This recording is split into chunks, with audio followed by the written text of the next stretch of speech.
TNI Angkatan Laut mengerahkan kekuatan besar untuk membantu penanganan banjir dan longsor yang melanda wilayah Sumatera Barat hingga Sumatera Utara.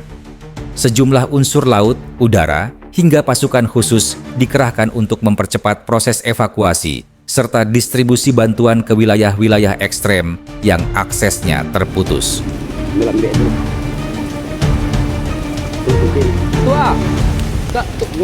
Kalau hujan dari itu ketua, jangan tagak ketua di ko.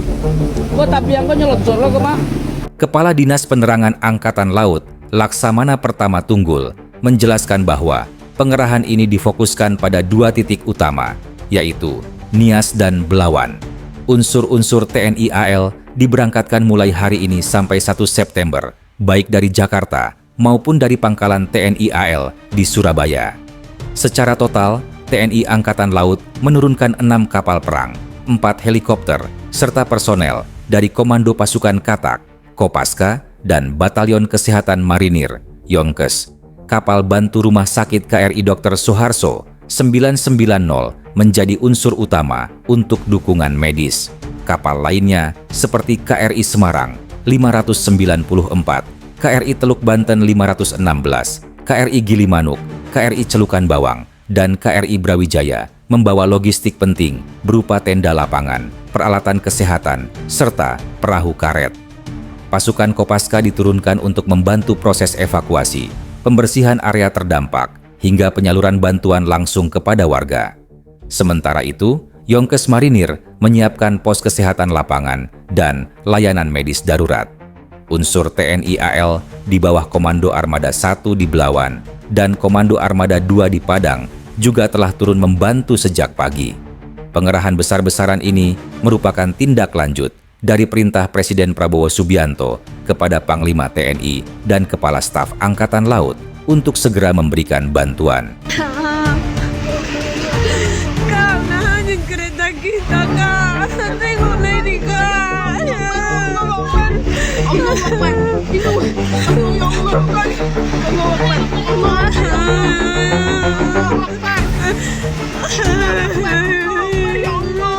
Selain unsur laut, TNI juga mengirimkan 4 pesawat angkut terdiri dari C-130 Hercules dan Airbus A400M yang diberangkatkan dari Lanut Halim. Pesawat-pesawat tersebut membawa berbagai bantuan sosial sesuai instruksi Presiden untuk mengirimkan bantuan mendesak tanpa menunggu waktu lebih lama. Lebih dari 4.000 prajurit TNI dilaporkan terlibat dalam operasi kemanusiaan ini. TNI juga mengerahkan 9 helikopter lintas Sumatera, terdiri dari 4 helikopter Carakal, 1 Mi-17, 1 Bel 412 TNI Angkatan Darat, 1 dan 2 Panther TNI Angkatan Laut. Unsur udara ini diberangkatkan membawa tim kesehatan TNI AD, dokter, obat-obatan, serta perlengkapan medis lainnya. Di wilayah darurat, helikopter Carakal kembali digunakan untuk menembus titik-titik bencana yang tidak dapat dijangkau kendaraan darat. TNI AU berhasil mendistribusikan bantuan logistik ke wilayah Sibolga menggunakan helikopter H-22 5M Carakal yang merupakan bagian dari Skadron Udara 8 Lanut Atang Senjaja Bogor. Helikopter ini mengangkut sekitar 2.200 kg bantuan dalam 2 sorti penerbangan.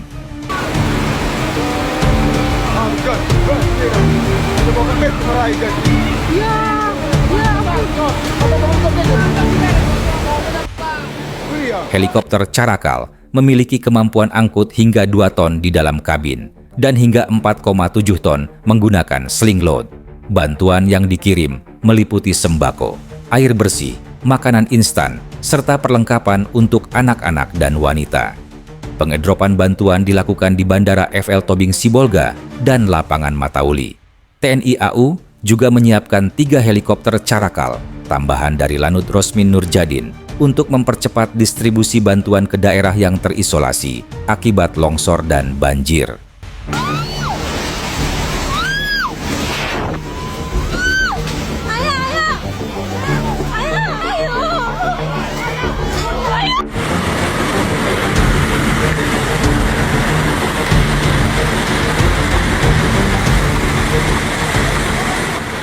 Hingga saat ini, sebanyak 1.952 orang terdampak bencana di wilayah Sibolga, Tapanuli Tengah, dan Tapanuli Selatan. Sementara 24 orang masih dinyatakan hilang.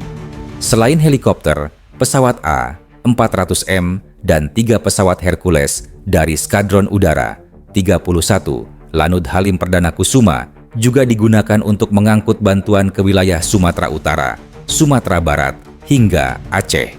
Pengiriman ini merupakan bagian dari instruksi Presiden sejak 25 November agar bantuan segera dikoordinasikan dan dikirim ke wilayah terdampak.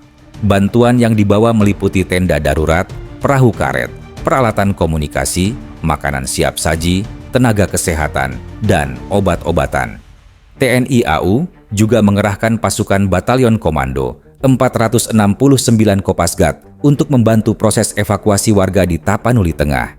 Untuk wilayah Aceh, TNI mengerahkan pesawat C-130J Super Hercules yang membawa material tower emergency guna mendukung pemulihan kelistrikan di Kabupaten Pidi. Bantuan dikirim ke beberapa titik, termasuk Padang, Bandara Silangit di Sumatera Utara, Banda Aceh, dan Lokse Umawe. Komandan Korem 023, Kolonel Infantri Iwan Budiarso, juga menerjunkan ratusan personel untuk memastikan proses evakuasi, pembukaan akses jalan, dan penyaluran bantuan berjalan lancar. TNI mendirikan tenda pengungsian, dapur lapangan, pos kesehatan, serta fasilitas pendukung lainnya di lokasi-lokasi terdampak.